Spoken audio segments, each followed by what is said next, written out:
اعوذ باللہ من الشیطان الرجیم بسم اللہ الرحمن الرحیم۔ نماز شب یعنی نماز تہجد کا اول وقت کون سا ہے؟ جو بھی انسان یہ چاہتا ہے کہ خداوند متعالم اس وقت کے اندر اسے ہزاروں لاکھوں رحمتیں اور برکتیں نازل فرمائے تو نماز تہجد کو اس وقت میں آپ لازمی ادا کریں۔ یقیناً مومنین کی ایک کثرت سے تعداد موجود ہے جو نماز تہجد کو واجب سمجھ کے ادا کرتے ہیں، اور یقیناً ایسے مومنین خداوند متعالم کے ہاں اور آل محمد کے ہاں بہت زیادہ اجر و ثواب رکھتے ہیں۔ تو مومنین، نماز تہجد کا جو وقت ہے، جو بھی انسان نماز تہجد پڑھنا چاہتا ہے، نماز عشاء سے لے کر اذان فجر سے پہلے تک آپ نماز شب ادا کر سکتے ہیں۔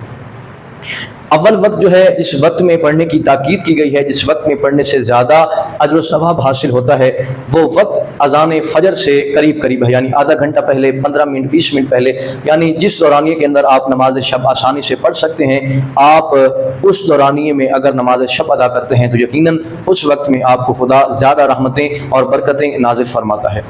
ہم نے نماز شب کے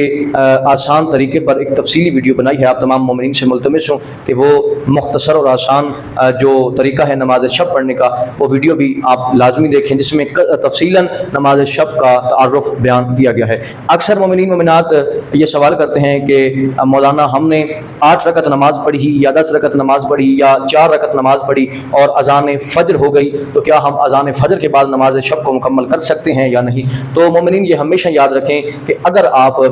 اذان فجر سے پہلے 2 رکعت نماز بھی پڑھتے ہیں یا 1 رکعت نماز وتر بھی پڑھ لیتے ہیں تو خدا اتنا کریم ہے کہ خدا آپ کو نماز تہجد کا ثواب ادا کر دیتا ہے۔ لیکن اگر اذان فجر ہو جاتی ہے، آپ کی 4 رکعت ہے، 5 رکعت ہے یا 1 رکعت نماز وتر رہ جاتی ہے، تو آپ اذان فجر کے بعد بھی اپنی نماز تہجد کو مکمل کر سکتے ہیں۔ دعا ہے کہ پروردگار دو عالم ہمیں حقیقی معنوں میں علوم اہل بیت سے آراستہ فرمائے اور ہمارے صغیرہ کبیرہ گناہوں کو معاف فرمائے۔